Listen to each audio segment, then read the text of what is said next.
Hello, and welcome to Alternative Data News. This podcast explores the latest developments in alternative data, machine learning, data science, artificial intelligence, and much more. My name is Garrick Church, and I co-host the show with Aubrey Hodges.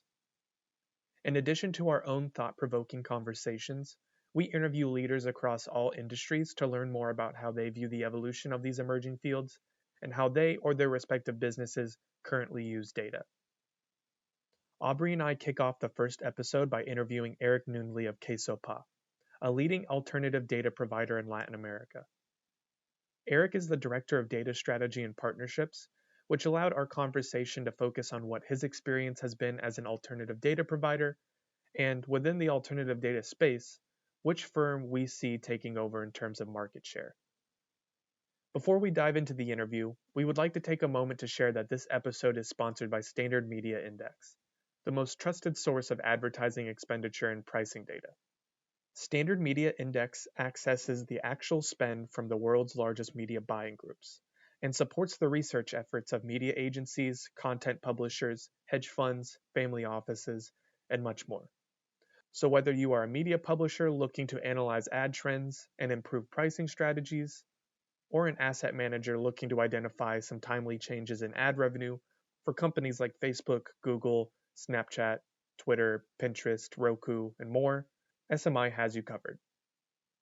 If you're interested in learning more about Standard Media Index's data products, you can fill out the contact form on their website, which is at standardmediaindex.com, or you can send them an email at info@standardmediaindex.com. Now, without further ado, let's jump into the episode. All right, guys, bang, bang. Welcome back.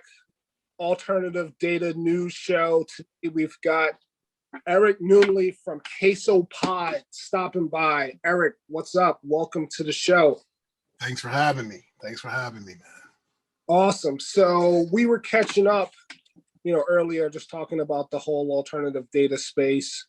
And let's just kick things off right out the gate. Why is it so hard,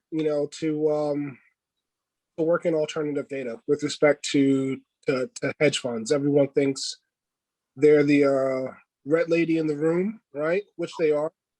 Everyone's grabbing at them, pulling straws, etc. What makes it so challenging to kind of work within the confines of alternative data, and then alternative data as it relates specifically to working with hedge funds? Alternative data, it's difficult because there's not a standard around it, right? It's no standardization really to the space.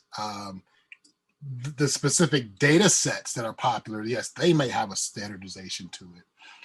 Mobile location data or credit card receipt data, that has a certain standardization, global standardization. But the use cases for it, everyone creates their own model and their own mix. And you're talking about some of the smartest, most talented data scientists, engineers in the world, and they ask a billion questions. And in the DDQs, of course, we always talk about the DDQs. Oh, the DDQs. I think I have a backlog myself of at least 4 or 5. Exactly. So you're jumping through so many hoops to deal with the hedge fund, right? So, a lot of times it's funny because the companies that we have partners that we actually source data from, and they're always like, we're just really worried about compliance and is this legit? Is this okay? And the policies and GDPR and this. You're like, listen, trust me, the DDQ that I gotta fill out gonna take me 2 weeks. Trust me, it's compliant. Everything checks out. The buyer is in better shape legally than the actual producer and seller of it. So they check more boxes than the seller does. So that's a good thing when you do deal with the hedge funds, that every box is covered. But that's also one of the hindrances of the industry, is that every box needs to be covered and checked a million ways, and it takes 6 months to cut a deal. And I mean, if you're working on the deal for 6 months, it better be worth it, right? Yeah, that can be be one of the challenges. Sometimes duration, right, whether it's 6 months or a year, can only materialize in, revenue or check size that, isn't equivalent to the amount of work that you're putting in. Sure, it's great business, but, a $50,000 check for, 6 months versus a $50,000 check for 2 years, it tends to be the latter that happens the majority of the time, right?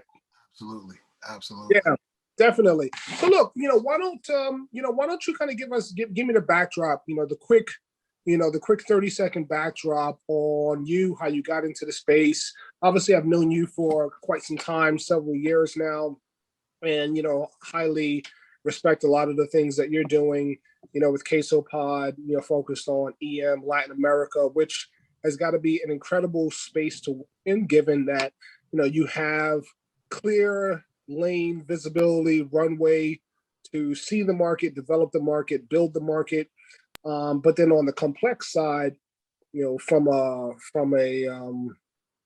cultural standpoint, that's got to be pretty challenging as well, just given, we tend to move in different speeds than people do in other countries, other markets where they're not as fluent, on topics. So how'd you kind of get into the space? What's your background? Give us the quick 30-second backdrop. How we got into the space was we were working. Well, I went down to Latin America 5-6 years ago. I started going down there in the winter. I can't deal with the New York winters any longer, so I started wintering down in Panama and Colombia. Linked up with some tech guys in the region, and we began some like web scraping projects in which we were scraping like grocery stores and supermercados, they call them, for different products for a project we did with the International Development Bank. And that was kind of like a inflationary tool that we kind of created. Post that, we started going to some alternative data conferences, and the guys are like, hey, we like what you're doing, but we just don't see how that fits. But if you could get some credit card data in like Mexico, we buy that. So we kind of did a soft pivot, right? So we kind of got more into the transaction lane, and we've been doing that for about 2.5-3 years, like really focused in that lane, and figuring out, anything from credit debit card transactions to like, receipt transactions, that itemized granular receipt transaction, to mobile location data. Those are kind of that's kind of our trifecta. That's kind of like what we deliver to the market in our niche region, which is LATAM, primarily Brazil, Mexico, English speakers, people in North America, gringos, as we say. They think that Spain's Latin America for some reason. So Spain's kind of fallen under our umbrella. So that's another one of our tier 1 markets. Interesting. I mean, don't you find it so intriguing, at least I do, that majority of people probably don't even check their banking statements, but yet the most complex investors in the world want to know exactly what people are spending their money on line. Listen, I don't check my bank statements, and I sell transaction data. Is that crazy, right? I'll see like a recurring payment on my statement, like I check it every 6 months. I'm like, what the hell? I've been paying freaking $35 a month for this, like for some, insider newsletter or something. And I like, what the, whatever. And I inspect transaction data all day. So I guess I'm looking at everyone else's transaction data except for mine. But it's a really cool business to be in. It's a very small niche business. Not many people in the world actually know what it is. And the level of insights and the amount of things that can flourish from what we're able to produce is amazing. I mean, and people think that selling data is so bad. It's like, no, it actually solves a lot of problems. It can actually solve a ton of problems. COVID being one of them, right? So COVID tracing really, that credit card transaction data really kind of took off publicly during the COVID breakout, when for COVID tracing, a lot of countries are using transaction data to try to understand where certain things were happening. So, Yeah, absolutely. I mean, the numbers don't lie. They help you sort of gauge on a trajectory level, signal-based level, kind of where things are heading. What the roadmap potentially looks like. How can you expedite things? And ultimately, the data is going to tell you, even as an investor, is this an area that we want to focus on, and if there are opportunities there, who's grabbing market share, et cetera. Competitive intelligence, yeah, that's really a big aspect of intelligence, share, industry trends, all those different things. I generally say that, as someone myself that works in alternative data in a completely different space, but more so focused on, internet names, alternative data to me feels like what the expert network industry felt like, back in 2005, 2006, right? And I think we're just starting to kind of scratch the surface of the potential there, assuming that that everyone can kind of find their lane and navigate that and continue to press on and press forward, right? Absolutely. One big thing about alternative data is that probably over the last 5 or 6 years that you notice is that it's all 90% of the stuff is deriving from phones, right? From phones, it's just coming, whether it's a phone, a user-based output is most of what this alternative data is. Whether at least the data sets that are hot. So it's really derived from our mobile usage, from consumer output at scale. So yeah. Now what, a lot of folks, in the industry, as do I. And you typically hear a lot of the same challenges, et cetera, with multiple data sets, whether it's credit card, debit, transactional, geolocation, et cetera. There seems to be a large amount of, commoditization to a certain extent here in the, right? And so do you think that the industry overall needs to evolve outside of North America where there's less visibility? Oh, absolutely. Well, the thing about the United States, and I was just on the phone earlier today at a 10 o'clock call talking about this. In the US, we sometimes forget, right, that we are inundated with data. It's kind of baked into our society. You're listening to the TV or the radio getting ready for work or driving in, and they're talking about the inflation numbers, the unemployment numbers, the non-farm payroll numbers, all these numbers we're always consistently bombarded with it, right? So we, just as Americans, you just have a lot of reporting being done, and that's being done by our government. It's facilitating that transparency of our markets. And because of that, you can have foreign investment or any type of investment making a decision on that because you have transparency. When you start to go to emerging markets, you don't have anywhere near that level of transparency of the localized markets.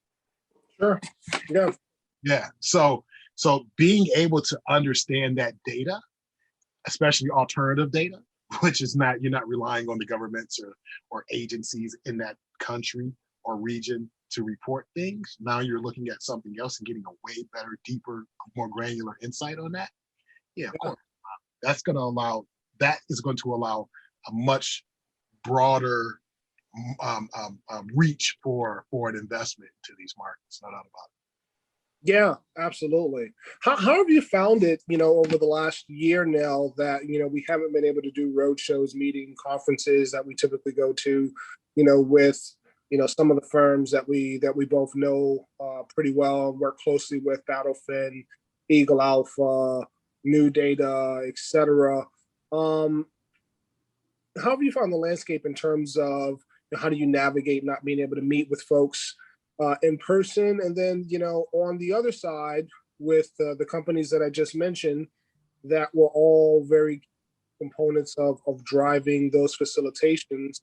Who do you think is winning the race there? Personally, Battlefin was probably the first and early pioneer in my space. Off did a great job. Really set the tone for a lot of the structure for how meetings get done, the efficiency, the scale, doing it whether it was in New York or Miami or London. But now you've got some other guys, creeping up, taking market share. You've got Eagle Alpha, which continues to do a great job. You've also got New Data in London as well. So curious to get your thoughts on those guys and who you think is winning the race, or becoming equally as valuable in this this new world that we sit in. Yeah, because everything's shifting, right? So it's not a face-to-face world, and I don't think we're ever going back to it. Like, I just think that you're more efficient. I can have 7 calls today. I could never go see 7 people, in a day before, right? So it allows us to interface in a different way, but you're interfacing with more volume, probably higher quality. You're not wasting as much time. So that's cool. Now, the companies that are facilitating this, the Battlefields, the Eagle Alphas, the New Datas, the conferences, they're still having their conferences. They're just doing virtually, right? I'm sure we're going to get back to having a conference, but it's probably maybe not the 4 or 5 a year. We're probably going to have that one big major one a year now. And the rest are going to be virtual. It's just more cost effective for them. And it's easier for the providers and easier for the firms, right? So now who's winning these races? Well, let's take a step there, because it's great talking to people on the phone. It's highly efficient, it's scalable, etc. One of the things you don't get, which is the value add of those in-persons, which is I'm talking to you, and walks by 2 other guys that I know, and it's just you can randomly run into people, start conversations, connect with people who you haven't had the chance to to catch up with, or you've been meaning to catch up with. So there are those elements of the virtual conferences that provide value outside of just those face-to-faces that you can't really duplicate in a virtual world. That's true. That is true. That is true. Right? I mean, think about how many impromptu meetings you have at a Battlefin conference where you just randomly run into someone, and it's hey, what's up, how you doing, been meaning to catch up, yeah, let's catch up for 2 minutes now. And these are kind of like the side pocket meetings, but a lot of those meetings are probably happening more so than the normal face-to-face meetings. Absolutely. You're booking meetings on the side more than the ones that you have scheduled in these conferences. So everybody's like, wait, what data set do you got now? Like, oh yeah, I got this one. And they're like, okay, hey, listen, let's grab a drink after this. Okay, great. And so though that does go away. So you're not getting that impromptu, you're not gaining that. That's true. That's true.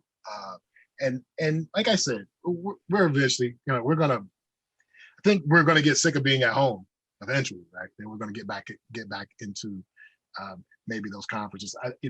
Whether we get back into the office like we used to, not exactly sure about that. I think more people are going to be working remote. But yeah, I think these conferences definitely help. No doubt about it. These conferences definitely help. It just gives you exposure to people you wouldn't be exposed to, right? So, sure. If we were kind of thinking through Battlefront, Eagle Alpha, New Data, in terms of year 1, year 2, year 3, how would you rank those guys in terms of the priority on the street these days, based on what they historically have done, what they're doing now, the value add that they drive and deliver, etc. I hate to listen. People are going to get mad at me no matter what, right? So number 1's going to be happy. Number 3 is going to be like, Eric, I can't believe you said this. Podcast, right? So, I would say New Data I think they are just more, they hold hands on both sides, right? So they're working with the data provider, checking in with you. They're nurturing the relationship a lot better than the other firms. That's one thing I could probably say about this business. If you want to be a data broker, pick up the phone, arrange meetings, talk to your data providers. Even if you don't have a lead for them, just pick up the phone every 60 days and say, let's just get on the call and let's talk it out, see what you got new, see what you guys are developing. Good. Now we're going to update that in our internal so the clients can see this. And that's one thing I think that New Data does a really good job of. So Yeah.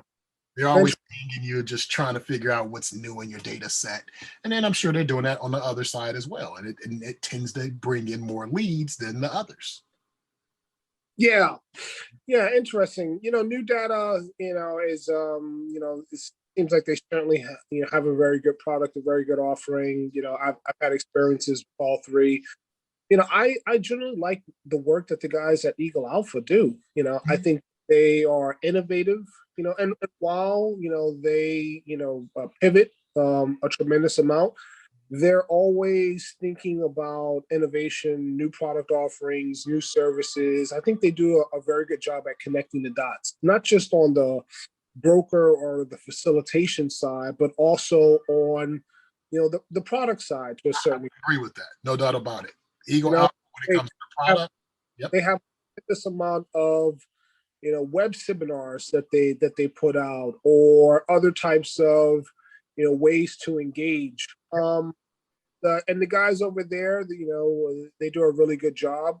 They've got a very good handle. Some of their events are pretty large in terms of volume, and it seems like they have exposure to both US and Europe, whereas my thoughts on New Data is more so heavily focused on them hosting and catering to sort of the European audience. Seems like they do a lot of many more events in the UK.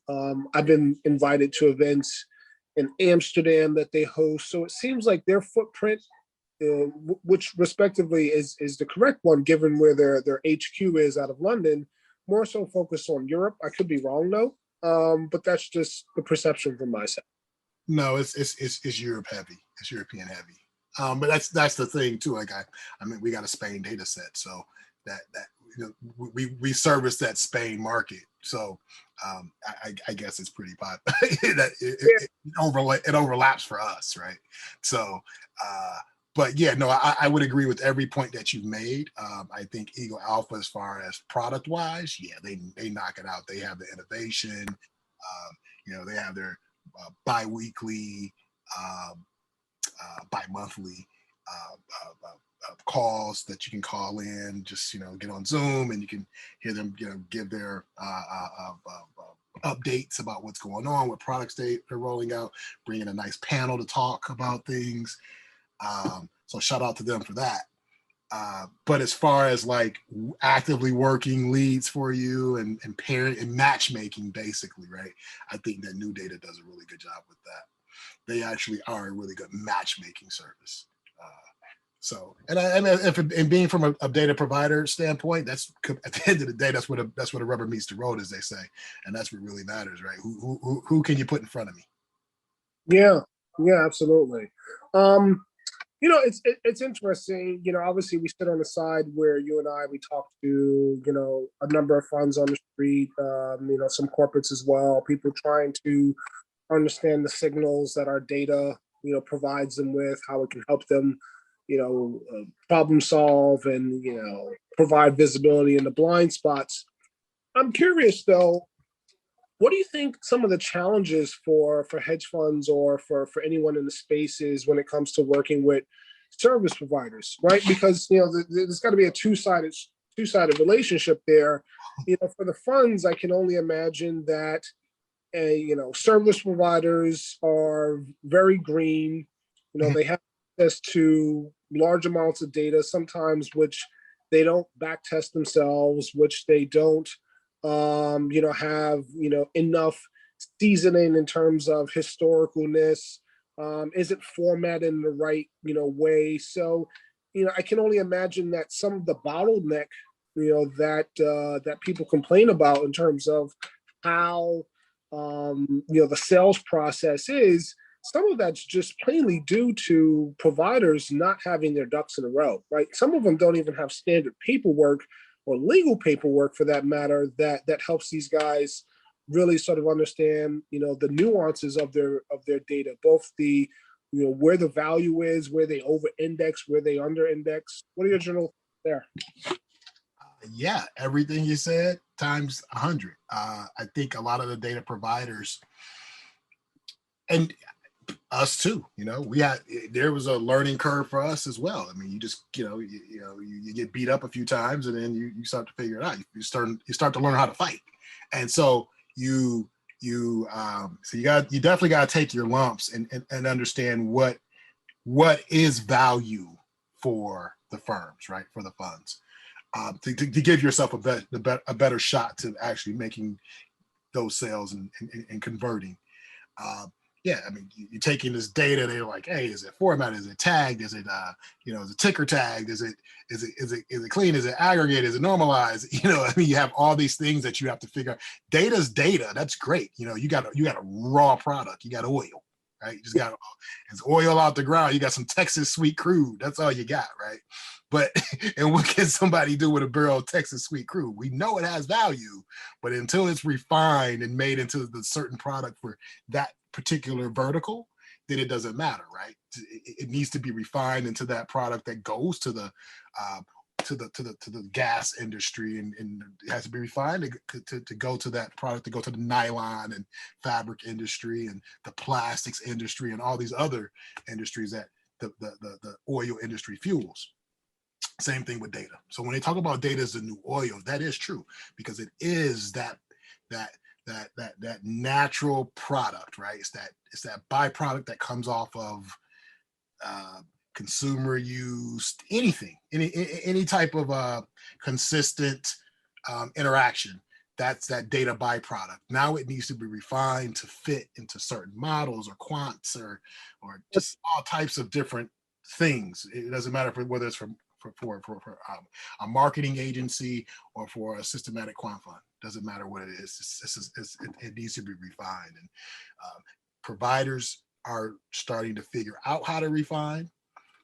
And now we're seeing a gap being filled by companies, like an Exable or a Cloud or whatever, that are saying, hey, we're going to come in and just say, we're going to fill that void by taking raw data, cleaning it up, formatting it, turning it into something so the funds can use. Yeah, absolutely. I mean, because, look, the data is the data. And, and I'd like to think that, it's not going to be as smooth as, people would presume that it is. It's going to be probably very choppy. Yep. But, the value is trying to tell a story with the data, and sort of how does that story kind of fit into the mold of both, sort of the top-down macro situation, bottoms-up fundamental basis when it comes to, to companies or market share or competitive dynamics, trends, et cetera. The guys at Exable, great product, able to turn out some really good, insights with what they're offering. Shout out to Nat over there, who we've known for quite a number of years. Really great guy, doing a lot of great stuff on their partnership side. Who I know you're also familiar with as well and talk to, right? Yep, that's a good guy. Great. Got it. So really quickly, let's kind of do some quick 2-minute, fire drill sessions here. I'm going to ask you about, a couple things. You give me your personal preferences. We'll kind of go from there. In terms of clients that you like to work with, if you had to choose one or the other, are you going with quants or are you going with discretionary long short funds? Long shorts. Hedge funds or corporates? Corporates. In your case and region, Brazil or Mexico? Mexico. Any specific region, let's just say New York or London. New York, no doubt about it. New York. Credit card data or location data? Credit card data. If you think between Eagle Alpha and New Data. Oh, New Data. New Data. Yankees or Brooklyn Nets? 2021 Brooklyn Nets. Best social media platform, if we were looking out 10 years from now, you would say would be the first internet company to really be considered an alternative data company? Facebook or Twitter? Twitter. I didn't even let you get it out. That's it right there. I mean, everybody's scanning Twitter right now. It almost is a alternative data platform. Yeah. As I always say, Twitter is the original blockchain. It's the first blockchain we've ever seen. Oh, I mean, it's remarkable. What's happening with Twitter, non-fungible tokens, etc. I mean, the fact that there is a that you can go back to and see at an exact date and time for specific tweets, that is pretty remarkable. Absolutely. It is a blockchain. That's what Twitter really is. It's just, at the time they didn't know that's what it was called. Now you have all these people and they're like crypto, blockchain technology. I'm like, yeah, Twitter. It's exactly what it is. Yeah, absolutely. And lastly, as you kind of think about the space, obviously it's a very small community. Majority of us see each other at conferences or on Zoom meetings or virtual calls these days. People looking to break into the industry, what's the best piece of advice that you would give them? Don't be afraid to reach out to people. Like right now is an amazing time to be in the alternative data space, because like I can literally go to pretty much any CEO of any or founder of any alternative data company and just ping them on LinkedIn and get them on a call, and we can just chop it up for half an hour and talk about our pain points, and they can talk about their pain points. And we're talking about it from one perspective, and they're talking about it from another perspective. And at this time, it's still approachable. Yeah. You know what I mean? People are still approachable at this time. 5 years from now, these guys are going to be billionaires, right? Hopefully, maybe I get my, few million, I'll be happy. But, hey, people are going to be, these companies are going to be the mega companies 5 years from now when you do that outlook, and they won't be so approachable. Sure. Got 5,000 Bitcoins in 2010, you can go up and talk to them. You're not talking to them now. Yeah. That's just how it works. So yeah, you're not getting that. You're not getting that reach. Hey, speaking of Bitcoin, I was listening to a podcast. Right, early adopter of Bitcoin. I think it was like way back in the day. He, a piece of land, and I think he was like 1 point, might have been like between $2 and $5 million, and he used Bitcoin purchase the land, as a way to sort of demonstrate that Bitcoin could be utilized, as a transactional tool.